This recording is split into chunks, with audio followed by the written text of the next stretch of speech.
In the quiet, tree-lined streets of Willow Grove, an upscale enclave nestled in the heart of Oregon, Eleanor Ramsey reigned supreme.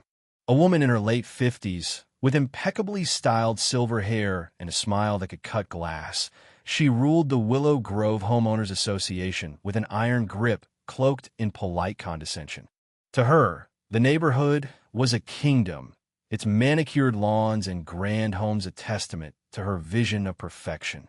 But beneath the polished surface, a storm was brewing, one that would unravel her carefully curated world when she targeted the wrong family. 6 months ago, Thomas Harper and his 9-year-old daughter, Sophie, moved into a modest house on Cedar Lane. To the neighbors, Thomas was just another well-dressed professional, quiet and unassuming, driving a nondescript sedan and keeping to himself. What they didn't know was that he was the state's attorney general, a man with immense power who had chosen Willow Grove to shield his daughter from the spotlight of his high-profile role. Sophie, a bright-eyed girl with a radiant smile, had been deaf since birth. She communicated through sign language and written notes, her intelligence and warmth shining through despite her silence. After losing his wife 4 years earlier, Thomas had poured his heart into raising Sophie, determined to give her a normal childhood free from the pressures of his public life. Eleanor, however, saw the Harpers as a blemish on her perfect community. From the moment they arrived, she watched them with hawk-like suspicion. She didn't trust Thomas's reserved nature, and Sophie's inability to speak grated on her sense of order. In Eleanor's world, difference was a threat, and she was determined to enforce conformity. The trouble began one crisp autumn morning. Sophie was sketching in her front yard, her colored pencils capturing the vibrant hues of falling leaves. Eleanor approached, her heels clicking ominously on the pavement. "Young lady," she said, her voice dripping with false sweetness, "you can't sit here. Your mess is cluttering the sidewalk." Sophie, confused, pointed to her sketchbook and signed an apology, but Eleanor mistook it for defiance. "Don't wave your hands at me. Where's your father? Someone needs to teach you manners." Sophie's eyes filled with tears as she fled inside. When Thomas learned of the encounter, his jaw clenched, but he stayed calm, hoping to avoid conflict. He confronted Eleanor politely, explaining Sophie's deafness, but Eleanor's response was a cold dismissal. If she's different, perhaps this isn't the right place for her. Over the next few weeks, Eleanor's campaign intensified. She filed complaints with the HOA about trivial infractions. The Harpers' mailbox was slightly misaligned. Their roses didn't match the neighborhood's aesthetic. Their trash bins lingered curbside a minute too long. Thomas paid the fines silently, hoping to keep the peace, but Eleanor saw his restraint as weakness. She trailed Sophie around the neighborhood, criticizing her every move. Feeding squirrels was encouraging pests. Drawing on the driveway was vandalism. When Eleanor circulated a petition to remove disruptive families, it was clear who she meant.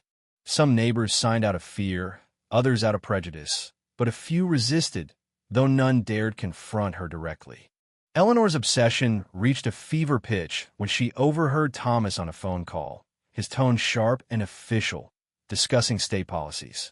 Convinced he was hiding something sinister, she devised a plan to drive the Harpers out for good. She noticed Thomas often worked late, leaving Sophie alone in their backyard, absorbed in her sketches.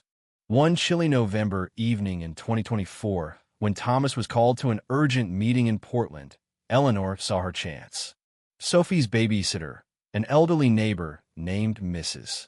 Clara Evans, dozed off while watching TV.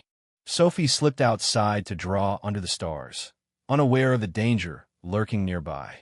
Eleanor crept through the backyard gate, rope and duct tape in hand. "Time to learn your place, little troublemaker," she hissed, grabbing Sophie. The girl struggled, her silent screams trapped in her throat as Eleanor bound her hands and taped her mouth. "I'm not going to hurt you," Eleanor sneered. "I just want your family to realize you don't belong here." She drove Sophie to Ravenwood Forest, a dense, eerie woodland 25 miles outside town, and tied her to a tree in a secluded clearing. "A night out here should teach you," she whispered, her voice thick with venom, before vanishing into the darkness. When Thomas returned home at midnight, he found Mrs.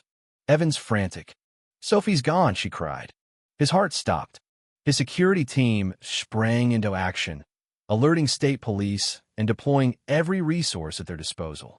Helicopters with thermal imaging scanned the forests, and search dogs combed the area. As hours ticked by with no sign of Sophie, Thomas's fear turned to anguish. She was terrified of the dark, unable to call for help. At 2 a.m., Mrs. Evans mentioned seeing Eleanor's car speed by earlier, her expression oddly gleeful. Thomas's team traced Eleanor's GPS to Ravenwood Forest, where she'd lingered for over an hour. Without waiting, Thomas raced to the location, his mind consumed with dread. At 4:30 a.m., the dog's barking pierced the silence. They found Sophie, unconscious from cold and fear, still bound to the tree. Thomas reached her as paramedics arrived, gently freeing her as her eyes fluttered open. She clung to him, trembling, her silent sobs breaking his heart. "You're safe now," he whispered, holding her tight. At the hospital, Sophie was physically unharmed but deeply traumatized, flinching at every stranger. Thomas's carefully maintained anonymity shattered. His fury as a father eclipsed his restraint as a public figure. Eleanor's arrest came swiftly. GPS data, security footage, and neighbor testimonies formed an ironclad case. She'd harassed other families before targeting a couple with an autistic child, another for their mixed-race heritage, but kidnapping Sophie was her fatal mistake.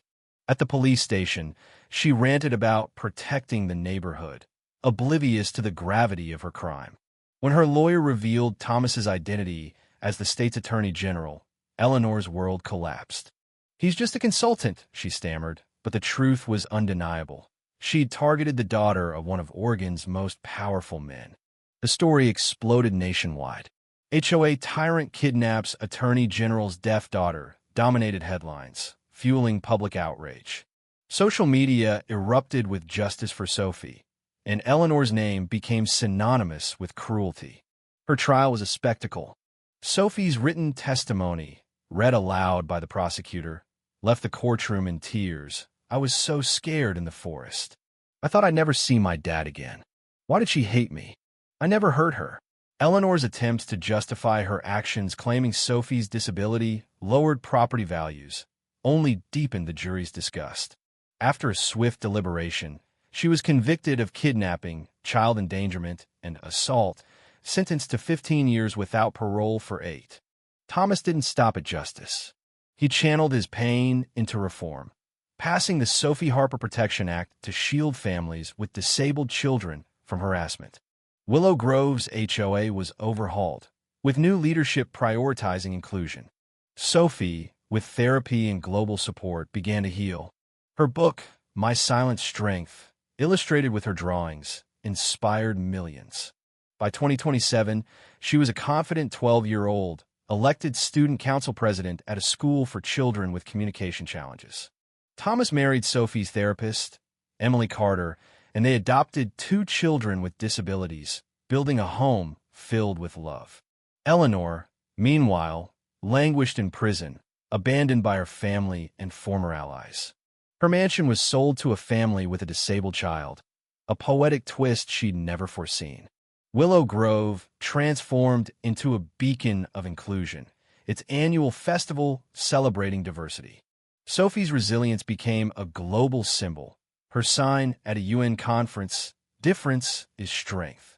Kindness prevails, sparking a movement. What do you think? Was Eleanor's punishment fair, or should it have been harsher? Could Thomas have done more to protect Sophie sooner? How much blame lies with the neighbors who enabled Eleanor's reign? Comment below, like, and subscribe for more stories that spark debate.